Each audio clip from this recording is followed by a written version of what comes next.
सरकारचा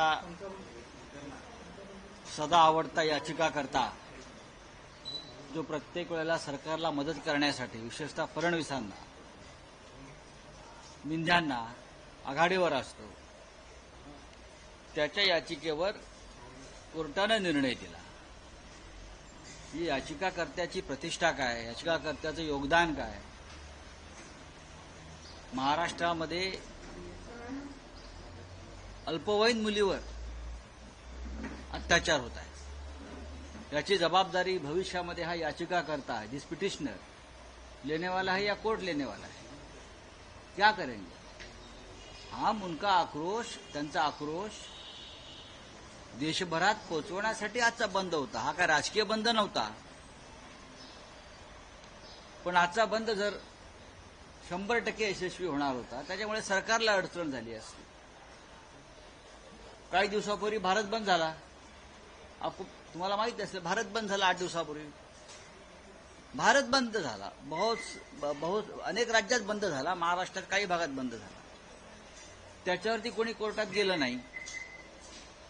पण महाराष्ट्रातल्या या बंदच्या संदर्भात सरकारनं एका याचिकाकर्त्याला, जो त्यांचा आवडता, सदा आवडता, कोर्टात पाठवलं. पण ठीक आहे, यापुढे जर महाराष्ट्रात अशा काही दुर्दैवाच्या घटना घडल्या तर त्याची जबाबदारी ही संबंधित कोर्टावर आणि त्या याचिकाकर्त्यावर राहील. पण आम्ही बंद जरी कोर्टाचा शेवटी कोर्टाचा सन्मान राखावा लागतो, परंपरा आहे. त्याच्यामुळे आम्ही कोर्टाचा सन्मान राखून जरी बंद मागे घेतला असला तरी आज महाविकास आघाडी राज्यभरामध्ये तोंडाला काळ्या पट्ट्या बांधून किंवा काळ्या पट्ट्या दंडाला बांधून आम्ही आज रस्त्यावरती होतो. आता 11 वाजता माननीय शिवसेना पक्षप्रमुख उद्धव ठाकरे साहेब आणि असंख्य शिवसैनिक शिवसेना भवनासमोर अशा प्रकारचं आंदोलनात स्वतःचे सहभागी होतील. जयंतराव पाटील होणार आहेत, नाना पटोलेजी होतील, सगळे होणार आहेत. राज्यभरामध्ये आज तुम्हाला दिसेल. हा लोकभावनेचा उद्रेक आहे. हा साधा विषय नाहीये. खरं म्हणजे कोर्टानं या जनभावनेचा आदर करायला हवा होता. ज्या पद्धतीचं राज्य या महाराष्ट्रात सुरू आहे, इथे कोणीही सुरक्षित नाहीये. कोर्टाला सुद्धा मुली, बाळी, लेकी, सुना आहेत, हे लक्षात घ्या. कोर्ट सुद्धा माणूसच आहे आणि न्यायदेवता सुद्धा एक स्त्री आहे. न्यायदेवता सुद्धा स्त्री आहे, लक्षात घ्या. आणि आज या देशामध्ये न्यायदेवतेवर सुद्धा अत्याचार होतोय. म्हणून आमची लढाई होती. पण शेवटी कोर्टानं अशा प्रकारचा निर्णय का दिला, आम्ही असं म्हणणार नाही की दबावाखाली दिला. जसं आमच्या शिवसेनेच्या एका खटल्यासंदर्भात तारखावर तारखा पडतायत. हा सुद्धा राज्यघटनेवर एक प्रकारे बलात्कारच. पण त्याहीपेक्षा आम्हाला चिंता येते या राज्यातल्या आमच्या मुलींची, बहिणींची, भगिनींची, सगळ्यांची. आणि म्हणून शेवटी आम्ही आज रस्त्यावर उतरण्याचा निर्णय घेतलेला आहे. लोकशाहीमध्ये आंदोलनाला फार महत्त्व आहे. जर आंदोलनच नसतील, आमचा आवाजच कोणी दाबणार असेल तर लोकशाही काय काम आहे. लोकशाही कुछ काम आहे.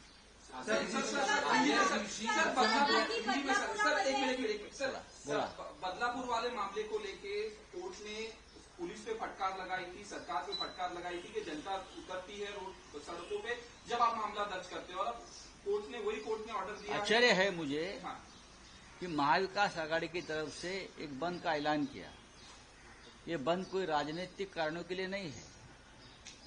जो स्थिति इस राज्य में बनी हुई है, छोटी बच्चियां, महिलाएं, हमारी मां बहनें सुरक्षित नहीं है, ये कोर्ट को भी मालूम है.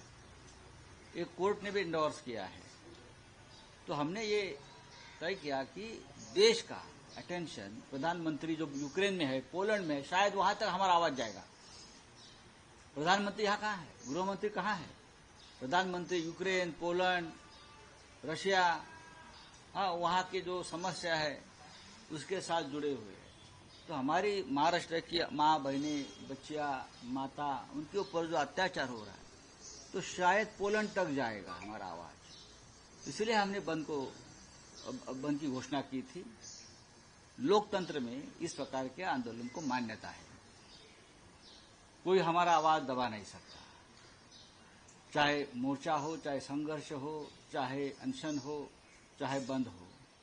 लेकिन कोर्ट ने, कोई एक पिटिशनर जाता है, हाँ, जो इस सरकार का बहुत लाडला पिटिशनर है, जब भी सरकार संकट में आती है तो इस लाडले को भेज देते हैं पिटिशनर, और कोर्ट हमें निर्णय देता है कि आप बंद मत करो, आप ये मत करो, ये मत। ठीक है, कोर्ट का आदेश है, हमारी परंपरा है कोर्ट का आदेश मानने की, लेकिन फिर भी बंद हमने पीछे लिया है कोर्ट का सम्मान रखते हुए।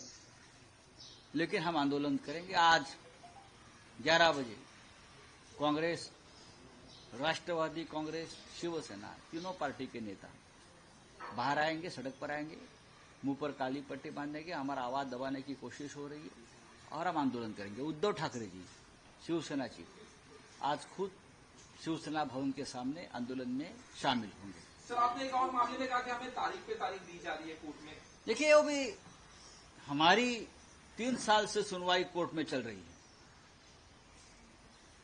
3 साल से।